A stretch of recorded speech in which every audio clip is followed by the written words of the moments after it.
Hello, everybody. Welcome back to another episode of 5 Minute Gaming News, the show that may or may not be 5 minutes. Today in the news, we are barely past Gamescom, and already the drumbeat of the Tokyo Game Show begins. Right out the gate, we're hearing word that Konami is getting ready to announce a new game from a series loved around the world. According to Video Game Chronicle, the publisher who released its TGS lineup today for a 45-minute show taking place on the 16th, we can expect something we'll know and love, but that project is likely to be a smaller title. So while we're still waiting on word of Castlevania, Silent Hill, and Metal Gear remakes, remasters, and new games, like how apparently there's gonna be 3 or so Silent Hill games coming, whatever this loved around the world turns out to be, I guess I'll let you in the comments make your predictions, because honestly, I don't have any. I don't know what this could be. Meanwhile, Xbox also has its own TGS news, broadcasting its own presentation on the 15th. Specifically curated for players in Japan and Asia, we invite fans to tune in to the Tokyo Game Show 2022 Xbox stream, where you can expect to see updates on existing titles from Xbox Game Studios and titles launching from developer partners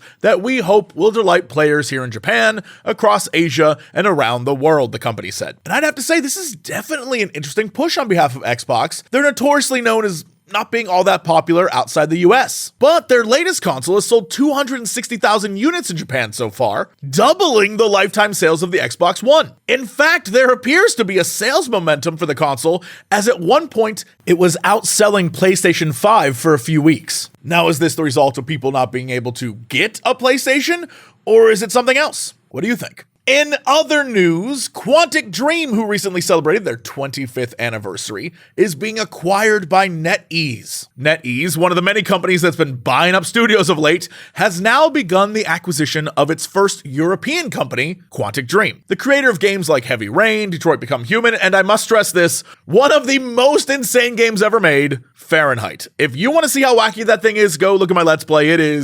I love that game. Anyway, it looks like their next game, Star Wars Eclipse, will be released under the Netease banner as well. But keep in mind, Quantic Dream has been under fire for a toxic workplace environment, for not being able to attract enough talent, and the fact that this Star Wars game may not be out till 2027 at the earliest. And yeah, I have been a longtime player and fan of Quantic Dream games. They're just so silly and so dumb. And so when I hear things about the workplace environment and what goes on there, it breaks my heart. But I am noticing a trend now, and I think you can see this with Blizzard, Activision Blizzard, that bigger companies are coming in to rescue these other big companies from all the crap going on there. And then what happens? Like, I would love to know, when Activision Blizzard is acquired by Microsoft, will things get better, or will it just be like, well, it's no longer the fault of the board of Activision Blizzard because they don't run stuff anymore? You know what I mean?